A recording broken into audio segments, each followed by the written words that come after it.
Oi, oi.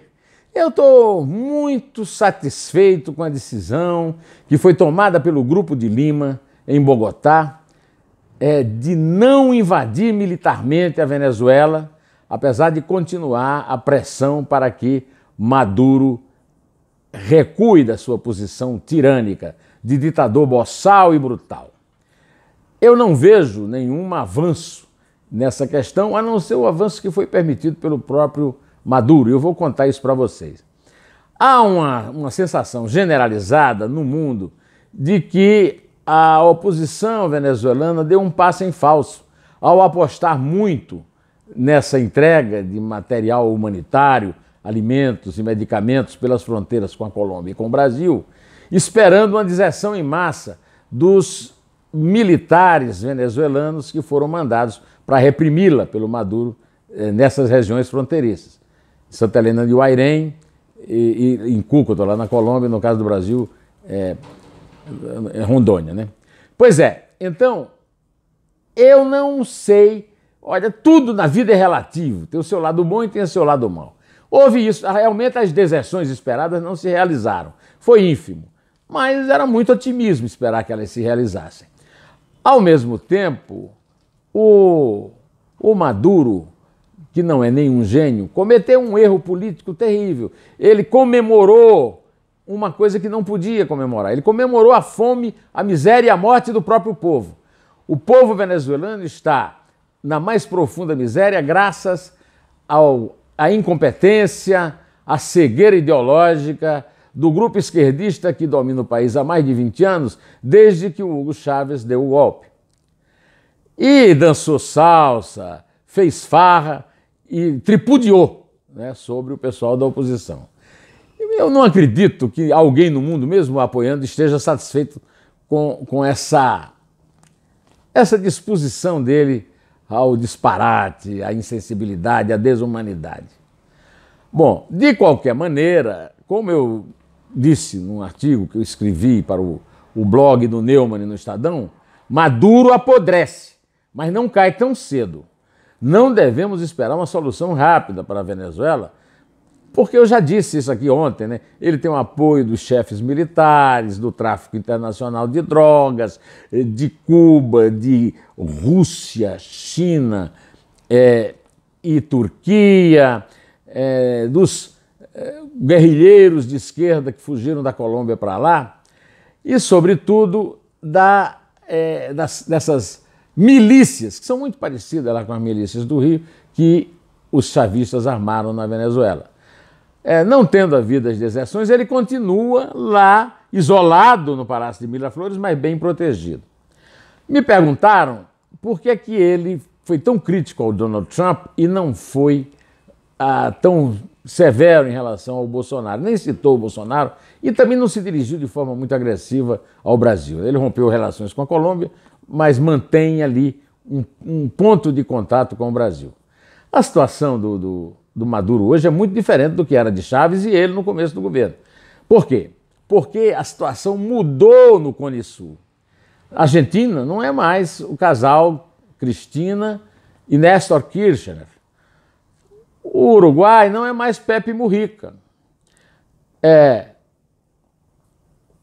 O Chile não é mais Michelle Bachelet. Agora estão Sebastião Pinheira, Jair Bolsonaro, Maurício Macri, Benítez no Paraguai, e o Tabaré Vázquez, mesmo sendo de esquerda, não tem a mesma posição radical de Mujica. Então eu gostaria de contar um pouco para vocês desse meu artigo, para vocês entenderem a sutileza dessas relações da Venezuela com o Brasil e Estados Unidos. A Venezuela, eu conheci a Venezuela em 75. O Brasil estava sofrendo com o preço alto do choque do petróleo promovido pela OPEP, pelos países árabes, e a Venezuela estava a tripa forra, ganhando muito dinheiro porque o petróleo estava alto, eles estão entre os maiores produtores de petróleo do mundo e tinha toda a sua produção de petróleo vendida aos Estados Unidos. E eles tinham uma relação com os Estados Unidos que se dizia que se o presidente americano resfriasse na Casa Branca, o presidente venezuelano espirrava em Miraflores. Essa relação foi alterada em 75, quando o general Ernesto Geisel assinou um acordo com a Alemanha para construir uma usina nuclear no Brasil, contrariando a linha do governo americano de Jimmy Carter.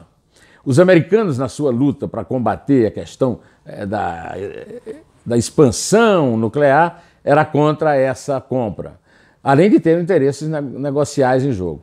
Naquela ocasião, eu fui a Caracas e consegui entrevistar, uma entrevista exclusiva para o Jornal do Brasil, o então presidente Carlos Andrés Pérez. Pérez era um homem de centro-esquerda, inclusive se filiou à Internacional Socialista, da qual o Brasil era representado por Leonel Brizola.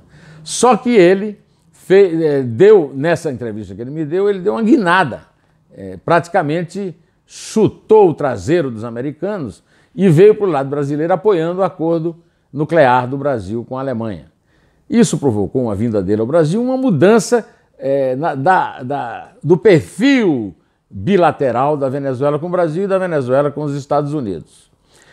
O Hugo Chávez, algum tempo depois, no segundo governo Pérez, tentou dar um golpe, não deu certo, foi preso, foi solto pelo Caldeira e no fim foi eleito pelo povo e depois ficou como ditador na Venezuela, morreu e foi sucedido pelo Maduro.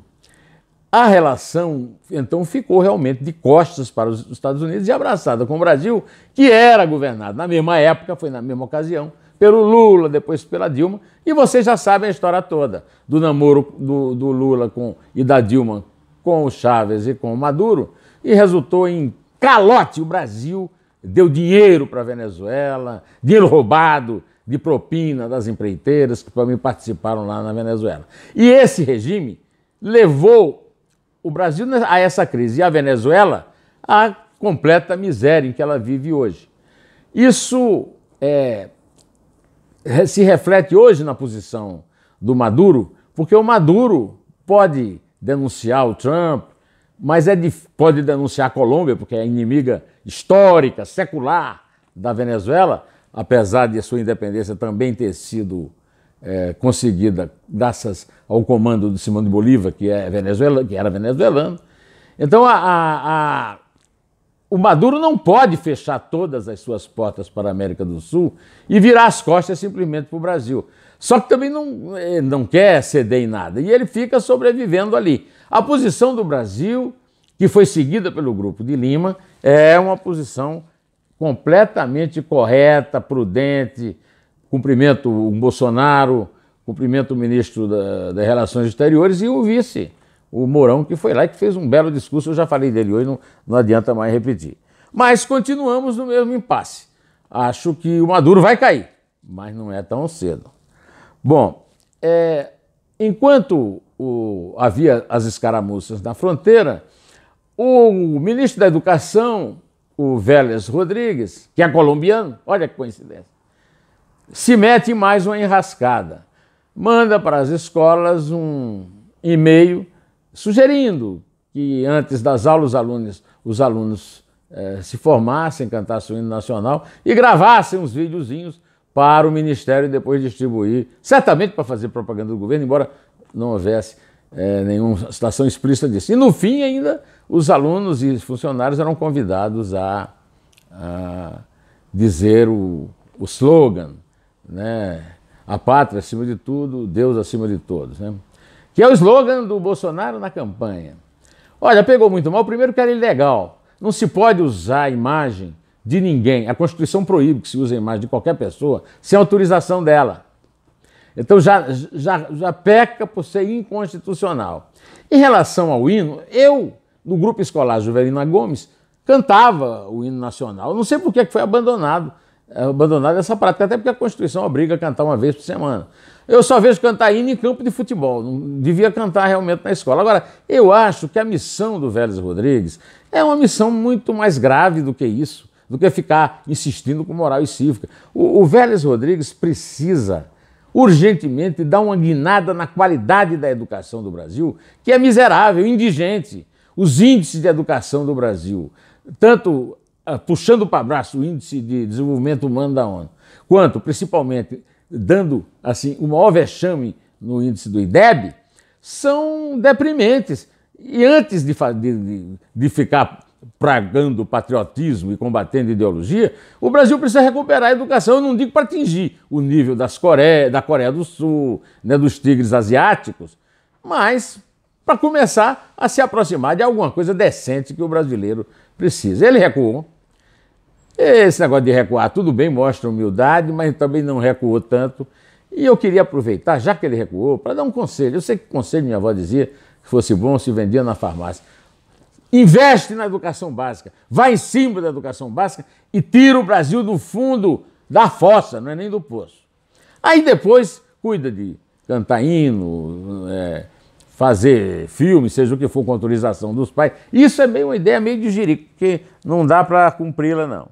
Bom, outro ministro que está fazendo besteira é o ministro Marcelo Álvaro Antônio, do Turismo, querendo empurrar o episódio das laranjas lá do PSL de Minas para o Supremo. Ô, ministro, o Supremo, a Procuradora-Geral da República já falou que isso aí não é assunto do Supremo, esse assunto lá, o ministro não tem direito a foro pelo exercício, ele é ministro do Turismo e o que ele fez, à época, ele era deputado federal, então não tem nada a ver. Além do mais, eu acho muito estranho que esse pessoal que é tudo contra o foro privilegiado, todo mundo fez campanha contra, agora fica tudo desesperado atrás de foro e querendo ficar debaixo da toga, né? Embaixo das asas dos morcegões lá do Supremo, que eles tanto criticam, né? O ministro do Turismo também anda dando muita bola fora, né? A Janaína Pascoal, que é o político, mas não apenas a político, mas o político brasileiro, genericamente, mais lúcido, mais sensato, deu opiniões muito claras sobre essa questão do Laranjal e também sobre a questão do Vélez Rodrigues. Eu sigo a Janaína e mais, acho que a Janaína está sendo vítima de uma aliança espúria, cínica, que fala como é ruim o Brasil. É a aliança do PT com o PSDB. O PT vai eleger o deputado Cauê Macris, filho do Vanderlei Macris, ou seja, dentro da velha hierarquia política no Brasil, presidente da Assembleia, e os jornais noticiam que os servidores da Assembleia, ele já é presidente, quer ser reeleito, estão doando aí R$100 e tantos mil. É brincadeira, né? Eu ia falar para vocês da questão do fundo de financiamento de campanha que alimenta os laranjais, que é o que tem que ser extinto, e quanto mais isso aí, né? Aliança PT-PSDB é mais uma evidência de que aqueles candidatos que o Bolsonaro derrotou na eleição não podiam mesmo ganhar, né? Desculpe, não dava para eles ganharem, né? Bom, direto ao assunto. Em pé e só a verdade nos salvará.